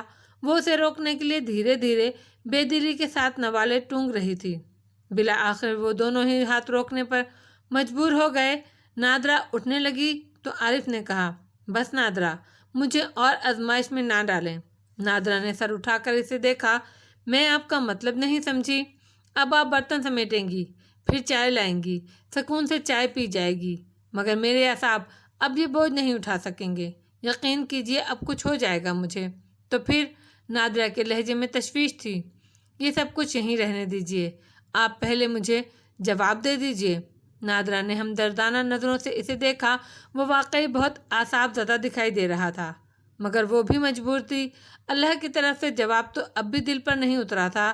ایسے میں بس ایک ہی جواب دے سکتی تھی، میں اللہ کو گواہ بنا کر کیا ہوا وعدہ نہیں توڑ سکتی، بلکہ توڑوں گی بھی نہیں۔ لیکن وہ یہ جواب دینا نہیں چاہتی تھی۔ دیکھیے، ابھی تو میرے پاس کوئی جواب۔ اس نے معذرت طلب انداز میں بات شروع کی، لیکن جیسے اسی لمحے کچھ ہو گیا۔ دماغ میں روشنی کا جھماکہ ہوا۔ اسے پتہ بھی نہیں چلا کہ وہ اپنی بات جاری کیے بغیر رک گئی ہے۔ پھر اسے یہ بھی نہیں پتہ چلا کہ وہ اب کیا کہہ رہی ہے۔ ٹھیک ہے، میں آپ کو جواب دیتی ہوں، وہ کسی تنویم زدہ معمول کی طرح بول رہی تھی۔ میں نے جو وعدہ اللہ کو گواہ بنا کر بائی سے کیا تھا وہ دل کی گہرائی سے پوری سچائی کے ساتھ کیا تھا۔ اس کے بعد سے ہر روز میں نے اللہ سے بس یہی دعا کی ہے کہ ارجمند کو اس جہنم سے نکالنے کے لیے غیب سے کسی کو بھیج دیں۔ میں ہر روز اس دعا کی قبولیت کا انتظار کرتی ہوں۔ عارف چند لمحے سوچتا رہا، پھر بولا، اچھا، کسی دن ایسا ہوگا تو پھر؟ اپنے بارے میں کیا سوچا ہے آپ نے؟ اپنے بارے میں سوچنے کو میرے پاس ہے ہی کیا؟ وعدہ مجھے پورا کرنا ہے جب تک زندگی ہے، اس کوٹھے پر ہی گزارنی ہے، اور یہ میرے لیے بہت بڑی سزا ہے۔ اسی لیے دوسری دعا کرتی ہوں کہ اللہ میری ارجمند کو محفوظ کرتے ہی مجھے موت دے دے۔ عارف جھرجھری لے کر رہ گیا۔ زندگی کی نعمت کو ٹھکرانا، رد کرنا، موت کی دعا کرنا، یہ تو اللہ کے لیے ناپسندیدہ ہے، ناشکرا پن ہے، اللہ کو غضبناک کرتا ہے۔ بندے کچھ نہیں سمجھتے، کچھ نہیں جانتے، اللہ سب کچھ جانتا ہے، اسی لیے تو اس نے بہت سے معاملات میں استثنا دیا ہے۔ نادرا نے سادگی سے کہا، مجھے یقین ہے اللہ اس دعا پر مجھ سے خفا نہیں ہوگا۔ میری دعا ہے اللہ آپ سے کبھی خفا نہ ہو، عارف نے بڑے خلوص سے کہا۔ وہ چند لمحے سوچتا رہا، پھر اچانک چونک کر بولا، میں بھی کن باتوں میں الجھ گیا؟ یہ آپ نے کیا کہا کہ اپنے بارے میں سوچنے کو آپ کے پاس کچھ ہے ہی نہیں؟ آپ اس کے بارے میں بھی سوچیں جو آپ کے سارے دکھ درد بانٹنا چاہتا ہے، جو عزت سمیت آپ کو ہر خوشی دینا چاہتا ہے، وہ میں ہوں۔ آپ میرے بارے میں سوچیں نا۔ نادرا نے سر اٹھا کر عجیب سی نظروں سے اسے دیکھا۔ ہاں، آپ ہیں، اور میں آپ کے بارے میں سوچتی بھی ہوں، حالانکہ 2 دن کا ہی تعلق ہے۔ وہ عارف کے لیے بہت بڑی خوشی تھی۔ پتھر کو جھونک لگی تھی، وہ اعتراف محبت کر رہی تھی۔ اگر آپ کے بارے میں سوچتی نہ ہوتی تو فیصلہ کیا مشکل تھا، کل ہی سنا دیتی۔ نادرا نے اپنی بات پوری کی، یہ میرے لیے بڑی خوشی ہے، اب فیصلہ سنا دو۔ عارف کے لہجے اور تخاطب میں بے تکلفی آ گئی۔ آپ یہی کہتے ہیں نا کہ بے انصافی نہیں ہونی چاہیے؟ جی ہاں، میرا خیال ہے یہ فیصلہ بے انصافی کا نہیں ہے۔ عارف کی دھڑکنیں تھمنے لگیں۔ اب خدا کے لیے کہہ بھی دو، میرا فیصلہ یہ ہے کہ میں 3 مہینے اپنی دعا کی قبولیت کا انتظار کروں گی۔ اگر اس عرصے میں کوئی ارجمند کو اس جہنم سے نکالنے کے لیے نہیں آیا تو میں آپ سے شادی کر لوں گی، پھر آپ جہاں لے جائیں گے میں اور ارجمند آپ کے ساتھ وہاں جائیں گے۔ خوشی سے عارف کی سانسیں رکنے لگیں۔ اسے مثبت جواب ملا تھا، اور وہ بھی اپنی توقع کے برعکس، لیکن پھر اس کے دماغ میں ایک اندیشہ سا سر آیا، اور اگر اللہ نے ارجمن کے لیے کوئی نجات دہندہ بھیج دیا تو؟ اس نے دھڑکتے دل سے پوچھا۔ نادرا چند لمحے خاموش رہی، جیسے کچھ سوچ رہی ہو، جیسے کوئی نامعلوم سرگوشی سننے کے لیے سماعت پر زور دے رہی ہو۔ پھر بالآخر بولی، تب 3 مہینے بعد اسی تاریخ کو آ کر اگر میں زندہ ملی تو خود کو آپ کے سپرد کر دوں گی۔ عارف چوکنا ہو گیا۔ لیکن آپ خودکشی نہیں کریں گی؟ آپ کیسی باتیں کرتے ہیں؟ خودکشی تو حرام موت ہے۔ عارف کو خیال آیا کہ نادرا ہر روز ارجمن کے لیے کوٹھے سے یہ عافیت نجات اور اس کے ساتھ اپنے لیے موت کی دعا کرتی ہے۔ خودکشی تو وہ نہیں کرے گی، لیکن موت کی دعا؟ اب کہیے، اس فیصلے میں آپ کے ساتھ بے انصافی تو نہیں ہوئی؟ فیصلہ تو آپ کا منصفانہ ہے، لیکن ایک معاملے میں مجھے اختلاف ہے، اور اس کے علاوہ مجھے آپ سے ایک یقین دہانی بھی چاہیے۔ عارف نے ایک لفظ پر زور دے کر کہا۔ فرمائیے، میں ہر معقول بات پر غور کروں گی۔ پہلے یقین دہانی کے بارے میں بات کروں۔ آپ مجھ سے وعدہ کریں، آپ ایسی ویسی دعا کبھی نہیں کریں گی۔ یہ کیسے ممکن ہے کہ میں زندہ رہوں اور ارجمن کی بہتری کے لیے دعا نہ کروں؟ غلط سمجھیں آپ، میں نے کہا ایسی ویسی دعا۔ عارف نے بڑے تحمل سے کہا، ابھی ذرا دیر پہلے آپ نے بتایا آپ ہر روز دعا کرتی ہیں کہ ارجمن کو محفوظ کرتے ہی اللہ آپ کو موت دے دے۔ آپ وعدہ کریں اب یہ دعا کبھی نہیں کریں گی۔ نادرا چندوں میں سوچتی رہی، پھر سر کو یقینی جنبش دیتے ہوئے بولی، میں وعدہ کرتی ہوں اب ایسی دعا کبھی نہیں کروں گی۔ اب میں آپ کو اپنے اختلاف کے بارے میں بتاتا ہوں۔ عارف نے کہا، وہ ہے مدت کے بارے میں۔ 3 مہینے بہت زیادہ ہیں۔ جب فیصلہ غیر منصفانہ نہیں لگا تو پھر آپ اختلاف کیوں کر رہے ہیں؟ نادرا نے اعتراض کیا، میری بات معقول ہوئی تو آپ ترمیم کر لیجیے گا۔ چند لمحے غور کرنے کے بعد نادرا نے کہا، ٹھیک ہے، لیکن اگر مجھے آپ کی بات معقول نہیں لگی، اور ظاہر ہے کہ آپ تو معقول سمجھ کر ہی کہیں گے، مجھے آپ پر بھروسہ ہے، آپ کے نزدیک وہ معقول نہیں ہوئی تو میں دستبردار ہو جاؤں گا۔ نادرا نے بڑی محبت سے اسے دیکھا، آپ سچ مچ بہت اچھے ہیں، چلیے کہیے، آپ کو اللہ پر بھروسہ نہیں ہے؟ عارف نے پوچھا، توبہ توبہ، اسی پر تو بھروسہ ہے مجھے۔ آپ یہ یقین نہیں رکھتی کہ اس کے حکم پر پلک جھپکنے میں کچھ ہو سکتا ہے؟ کیوں نہیں، مجھے یقین ہے اس پر۔ تو پھر 3 مہینے کی شرط کیوں؟ میرے حق میں تو یہ ظالمانہ فیصلہ ہے۔ بات آپ کی معقول ہے تو آپ کیا چاہتے ہیں؟ اسے 1 ہفتہ کر لیجئے۔ اتنے بڑے فیصلے کے لیے 1 ہفتے کی مدت کم ہے؟ اللہ تو ایک پل میں ناممکن کو ممکن بنا دیتا ہے۔ جس بات کی آپ دعا کرتی ہیں وہ تو ناممکن بھی نہیں۔ نادرا اس سے نظریں چرانے لگیں۔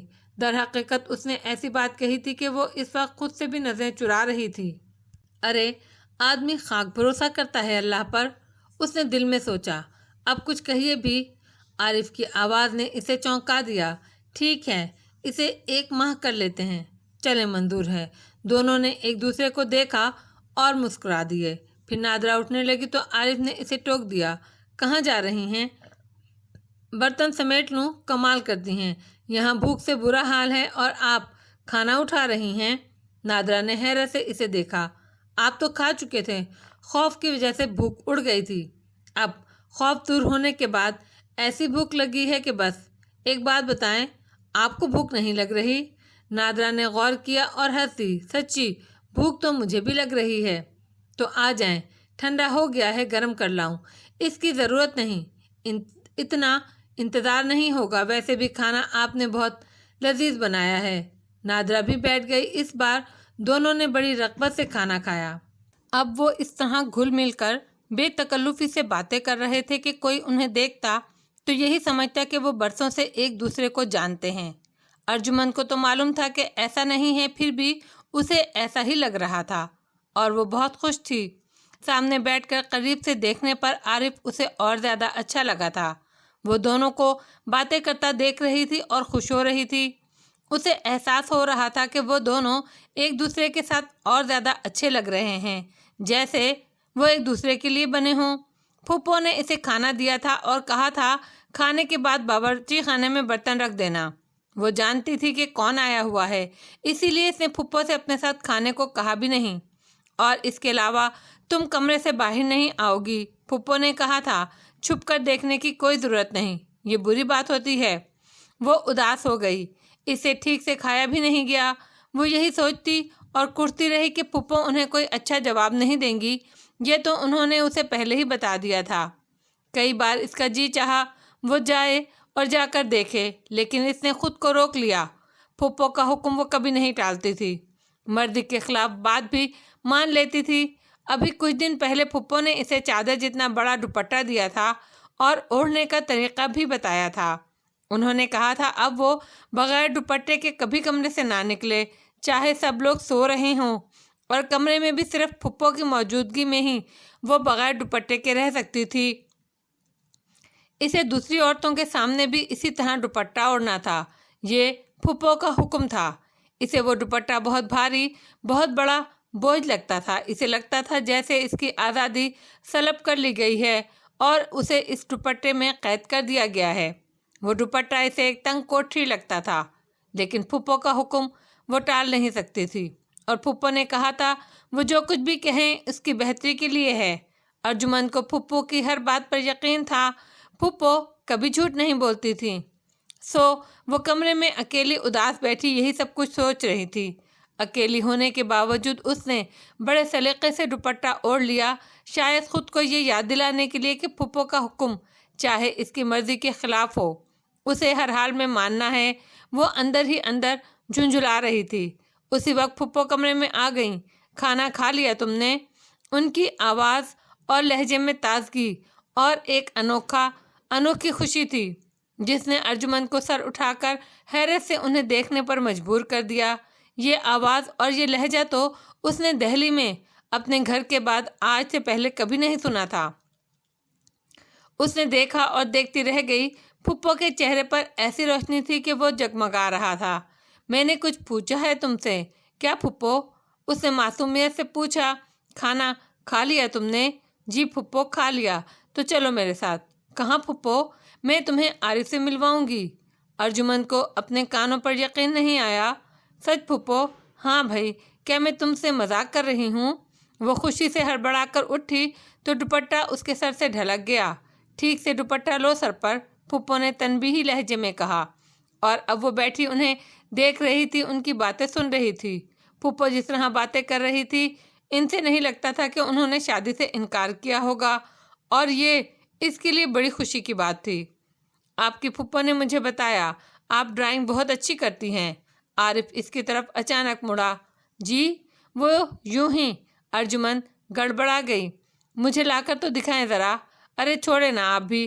اس بار نادرا بوکھلائی تھی۔ نہیں، مجھے تو دیکھنی ہے، اچھی لگی تو بہت خوبصورت تحفہ دوں گا بیٹے کو۔ نادرا منع تو نہیں کر سکی، لیکن آنکھوں میں اس نے ارجمن کو تنبیہ کر دی۔ ارجمن سمجھ گئی کہ اس کی ڈرائنگ کی کاپیوں میں سب سے زیادہ تصویریں تو شہزادے کی ہیں۔ پھپھو نہیں چاہتی کہ وہ انہیں دکھائے اور پھر شہزادے کے بارے میں بات کرے۔ لائیے نا بیٹا، میں وہ دیکھے بغیر نہیں جاؤں گا یہاں سے۔ جملے کا دوسرا حصہ عارف نے نادرا سے کہا تھا۔ نادرا مجبور ہو گئی۔ لے آؤ ارجمن، اس نے کہا، مگر اس کے لہجے میں تنبیہ تھی۔ ارجمن سمجھ گئی کہ اسے شہزادے کے بارے میں بالکل بات نہیں کرنی۔ وہ اٹھی اور کمرے سے نکل گئی۔ نادرا اب نروس ہو رہی تھی، نہ جانے ارجمن کیا کہے اور عارف کیا سمجھے، مگر اب کچھ ہو نہیں سکتا تھا۔ گھبراہٹ چھپانے کے لیے اس نے عارف سے پوچھا، کیا تحفہ دیں گے آپ ارجمن کو؟ یہ کیوں بتاؤں میں؟ چلیں نہ بتائیں، یہ بات ہے تو بتا دیتا ہوں۔ عارف نے ہنستے ہوئے کہا، ایک انگریز نے مجھے ایک نہایت شاندار اسکیچ بک اور بہت ہی اچھا واٹر کلر باکس دیا تھا۔ میرے لیے تو کسی کام کا ہے نہیں، وہ میں بٹیا کو دوں گا تو وہ خوش ہو جائے گی۔ ادھر اپنے کمرے میں ارجمن اپنی ڈرائنگ کی تمام کاپیوں کو چیک کر رہی تھی۔ بڑی تلاش کے بعد اسے ایک ایسی کاپی مل گئی جس میں شہزادے کی تصویریں قدرے کم تھیں، کچھ بازار کے مناظر بھی تھے۔ وہ اس کاپی کو لے کر نکل آئی۔ کاپی لا کر اس نے بڑے احترام اور ادب سے عارف کو دی۔ اسے احساس تھا کہ پھپھو اسے بری طرح گھور رہی ہیں، لیکن اسے نظریں اٹھانے کی ہمت نہیں ہوئی۔ دل ہی دل میں خود کو محتاط رہنے کی تلقین کرتی رہی۔ عارف نے کاپی کھولی اور پہلی تصویر کو دیکھ کر جیسے بت بن گیا۔ کافی دیر خاموشی رہی، پھر عارف نے ارجمن کو دیکھا جو نظریں جھکائے کھڑی تھی۔ یہ تصویر تم نے بنائی ہے؟ یقین نہیں آتا۔ بالآخر اس نے کہا، یہ میری سب سے خراب ڈرائنگ کی کاپی ہے۔ ارجمن نے نظریں اٹھائے بغیر بڑی سچائی سے کہا، جس کاپی میں شہزادے کی تصویریں سب سے کم ہوں تو وہ تو سب سے خراب کاپی ہی ہوگی نا۔ یہ خراب ہے تو پھر اچھی کیسی ہوگی؟ ارجمن کی نظریں بے ساختہ اٹھیں تو اس نے نادرا کو خود کو گھورتے پایا۔ جی میرا مطلب یہ نہیں تھا، یہ میری سب سے پہلی کاپی ہے نا، اور ابھی تو میں بچی ہوں نا۔ کون کہہ سکتا ہے یہ بات؟ عارف نے خود کلامی کے انداز میں کہا اور ورق پلٹا۔ پوری کاپی کا جائزہ لینے کے بعد عارف نے کہا، اس میں ایک آدمی ہے جو تم نے بار بار بنایا ہے۔ یہ اچھے لگے تھے نا، اسی لیے بار بار خود بخود بن جاتے ہیں۔ ارجمن کے منہ سے نکلا۔ اس کے ساتھ ہی اسے پھپھو کی نظریں اپنے جسم کو چھیدتی محسوس ہونے لگیں۔ ہاں، چہرے پر شرافت اور معصومیت ہے، عارف نے کہا، پھر دھیرے سے بولا، لیکن اس بیک گراؤنڈ میں مس فٹ لگ رہا ہے۔ ارجمن کی سمجھ میں اس کی دوسری بات نہیں آئی، لیکن پھپھو کی نظروں کی گرمی کم کرنے کے لیے اس نے کہا، میں نے زیادہ لوگ دیکھے کہاں ہیں، اسی لیے بار بار۔ ٹھیک کہہ رہی ہو۔ عارف نے اسے بات پوری نہیں کرنے دی، لیکن اب میری تصویر تو بنا سکتی ہو نا؟ جی جی ضرور بناؤں گی، بس اب تم جاؤ، نادرا نے کہا۔ عارف نے کاپی ارجمن کی طرف بڑھائی۔ تمہارا تحفہ پکا ہے، کل دیکھو گی تو خوش ہو جاؤ گی، آپ کی عنایت ہوگی، ارجمن نے کہا اور کاپی لے کر کمرے سے نکل گئی۔ بہت پیاری ذہین اور تمیزدار بچی ہے، عارف نے محبت بھرے لہجے میں کہا، بس اس کی طرف سے پریشان رہتی ہوں، اللہ اسے اپنی امان میں رکھے۔ انشاءاللہ یہ اللہ کی امان میں ہی رہے گی، اور انشاءاللہ اس کے نصیب بھی بہت اچھے ہوں گے۔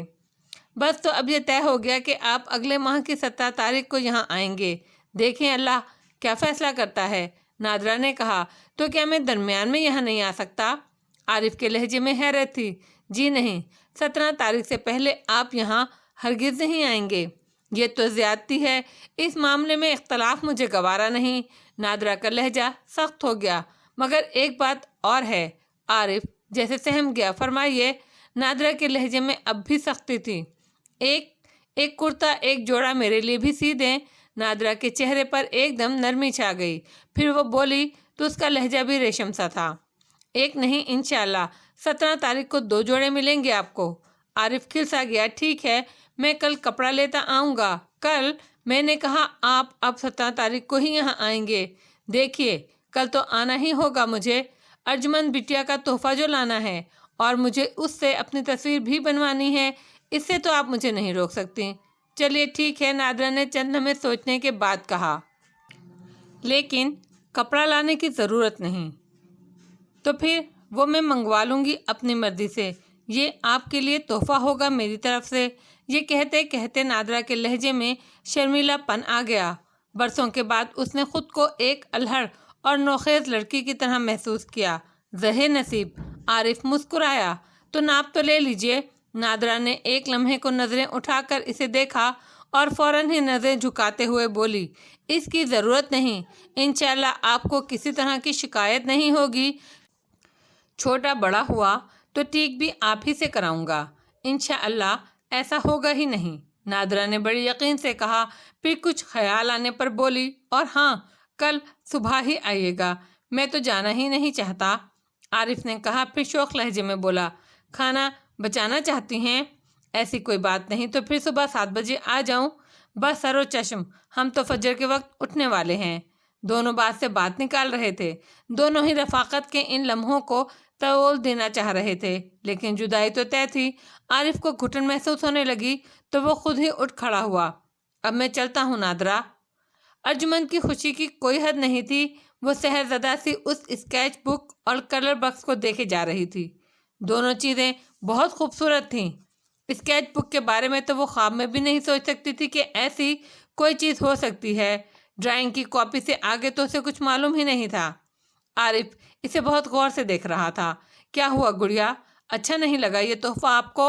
جی یہ بہت خوبصورت ہیں دونوں چیزیں۔ آپ کچھ بول ہی نہیں رہی، میں سمجھا میں لفظ ڈھونڈ رہی تھی شکریہ ادا کرنے کے لیے، نہیں ملے نا؟ عارف نے ہنس کر کہا۔ ارجمن نے کچھ کہا نہیں، نفی میں سر ہلا دیا، ملیں گے بھی نہیں، لیکن میں آپ کو شکریہ ادا کرنے کا بہت اچھا طریقہ بتا سکتا ہوں۔ ارجمن نے سوالیہ نظروں سے اسے دیکھا۔ اس اسکیچ بک میں آپ سب سے پہلے میری تصویر بنا دیجئے، پھر سمجھ لیجئے آپ نے میرا شکریہ ادا کر دیا۔ عارف نے کہا، پھر بولا، ویسے شکریہ کی ضرورت ہے نہیں کیونکہ یہ تو وعدے کے مطابق آپ کا انعام ہے۔ ارجمن جو اس کی فرمائش سن کر بوچھل ہو گئی تھی، دوسری بات سن کر خوش ہو گئی۔ یہ کیسے ممکن تھا کہ اس خوبصورت اسکیچ بک میں پہلی تصویر وہ اپنے شہزادے کی نہ بنائے؟ پھر بھی اس نے بات بنانے کے لیے کہا، آپ کی تصویر تو میں ضرور بناؤں گی، لیکن پہلے کاپی میں بناؤں گی، بعد میں اسے اسکیچ بک میں منتقل کر لوں گی تاکہ کچا پن نہ رہے۔ جیسے آپ کی مرضی، مگر تصویر آپ کو آج ہی بنانی ہوگی کیونکہ پھر میں 1 ماہ بعد آؤں گا۔ نادرا نے اب تک کچھ نہیں کہا تھا، خاموشی سے دیکھتی اور سنتی رہی۔ ارجمن نے سوالیہ نظروں سے اسے دیکھا تو بولی، مجھ سے کیا پوچھ رہی ہو؟ یہ تو تمہاری اور ان کی بات ہے۔ ایک بات کہوں اچھی پھپھو، آپ خفا تو نہیں ہوں گی؟ ارجمن نے بڑی لجاجت سے کہا، کہو گڑیا، آپ ان کے ساتھ اس والے صوفے پر بیٹھ جائیں، میں دور اس کھڑکی سے آپ کو دیکھ کر تصویر بنا لوں گی۔ عارف تو خوش ہو گیا، لیکن نادرا بھڑک گئی، میں اس میں کہاں سے بیچ میں آ گئی؟ وہ تو آپ پہلے ہی سے ہیں۔ ارجمن کے بجائے عارف نے کہا، تصویر تمہیں ان کی بنانی ہے۔ نادرا نے ارجمن پر آنکھیں نکالیں۔ ارجمن کو اس لمحے پھپھو بہت اچھی، بہت خوبصورت لگی، پرانی جیسی، دہلی والی پھپھو۔ اس نے ایک لمحے کو آنکھیں موند لیں، جیسے نادرا کے اس عکس کو محفوظ کر رہی ہو۔ کیسی گلابی ہو گئی ہیں پھپھو، اس نے دل میں سوچا۔ پھر اس نے آنکھیں کھولتے ہوئے خوشامدانہ انداز میں کہا، آپ ناراض نہ ہوں اچھی پھپھو، آپ دونوں کی تصویر بہت اچھی بنے گی۔ اور کیا مجھے اکیلے کی تصویر کیا خاک اچھی لگے گی؟ عارف نے ٹکڑا لگایا، دیکھا یہ بدتمیزی کی ہے تم نے۔ نادرا نے ارجمن کو ڈانٹا، میرا یہ مطلب تو نہیں تھا۔ ارجمن روحاں سی ہو گئی، کیوں بچی کو پریشان کر رہی ہیں آپ؟ میں نے مذاق میں کہی تھی یہ بات۔ نادرا کہنا چاہتی تھی کہ ساتھ بیٹھنا کیوں ضروری ہے، دونوں آمنے سامنے بیٹھے تب بھی تصویر بن سکتی ہے، لیکن وہ بات بڑھانا نہیں چاہتی تھی۔ اس نے دیکھ لیا کہ ارجمن کھسیا رہی ہے اور وہ اس کا دل میلا نہیں کرنا چاہتی تھی۔ چلو ٹھیک ہے، اس نے کہا، لیکن یہ بتاؤ دیر کتنی لگے گی؟ ارجمن کی آنکھیں چمکنے لگی، دیر کیا اچھی پھپھو، 10 منٹ بھی نہیں لگیں گے، صرف 10 منٹ؟ عارف نے حیرت سے کہا، اس سے بھی کم، دیکھیں نا، میں بس خاکہ ہی تو اتاروں گی، پھر باقاعدہ تصویر تو اپنے کمرے میں جا کر بناؤں گی۔ آپ باتیں کرتے کرتے چونک کر کھڑکی طرف دیکھیں گے تو میں غائب ہوں گی۔ اور واقعی باتیں کرتے کرتے انہوں نے ایک ساتھ کھڑکی کی طرف دیکھا تو ارجمن وہاں موجود نہیں تھی۔ دونوں ہنسنے لگے۔ آپ ہنستے ہوئے بہت اچھی لگتی ہیں، عارف نے کہا۔ تو کیا میں ہنسی تھی؟ نادرا کے لہجے میں حیرت تھی۔ آپ کو نہیں پتا، بے خیالی میں ہوا ہوگا، ورنہ ہنسنا تو میں بھول چکی ہوں۔ میرے ساتھ رہیں گی تو سب اچھی باتیں یاد آ جائیں گی۔ دیکھیں گے عارف صاحب، ہم نے تو کھلے آسمان کے نیچے تیز ہوا میں دیا جلایا ہے۔ ایسی اداس باتیں نہ کریں، مجھے پورا 1 مہینہ گزارنا ہے، اور وہ بھی پل پل کر کے۔ آپ کے پاس تو مصروفیات ہوں گی، ارجمن بھی ہوگی اور اچھو میاں بھی۔ میرے پاس تو اس انتظار کے سوا کچھ بھی نہیں، جو اکیلے ہونے کی وجہ سے طویل تر لگے گا۔ ایک ایک لمحہ برس کی طرح گزرے گا میرا، اور یہ بھی نہیں معلوم کہ اس انتظار کا کوئی حاصل بھی ہے یا نہیں۔ نادرا نے بے رحمی سے کہا، شاید اس طرح وہ اپنے اندر موجود بے یقینی کی اذیت سے لڑ رہی تھی۔ پلیز نادرا، ایسی باتیں نہیں کریں۔ عارف اب فریاد کر رہا تھا، تو پھر کیا کروں؟ میری مدد کریں۔ کس طرح؟ اس 1 ماہ کی مسافت کے لیے مجھے کوئی زیادہ راہ دے دیں۔ میرے پاس ہے ہی کیا، میں کیا دے سکتی ہوں آپ کو؟ نادرا نے اداسی سے کہا، اتنا تو کہہ سکتی ہیں کہ آپ بھی مجھ سے محبت کرتی ہیں۔ کیسے کہہ دوں؟ میرے پاس نہ محبت کی اہلیت ہے اور نہ ہی حق، اور 1 ماہ بعد دیا روشن رہا تو آپ کو انشاءاللہ سب کچھ ملے گا۔ نادرا نے کہا، پھر چند لمحے سوچنے کے بعد بولی، جھوٹ میں بولتی نہیں، فی الوقت تو محبت کرنے کا حق مجھے ہے نہیں، لیکن اتنا ضرور کہوں گی کہ میں آپ کو پسند کرتی ہوں، بہت زیادہ۔ شکریہ، مجھے زیادہ راہ مل گیا، عارف نے خوش ہو کر کہا۔ پھر 1 ماہ کے لیے جدا ہونے کا کڑا وقت آ گیا۔ نادرا اور ارجمن نے دروازے پر عارف کو خدا حافظ کہا۔ اچھو میاں اسے چھوڑنے کے لیے باہر آ گئے۔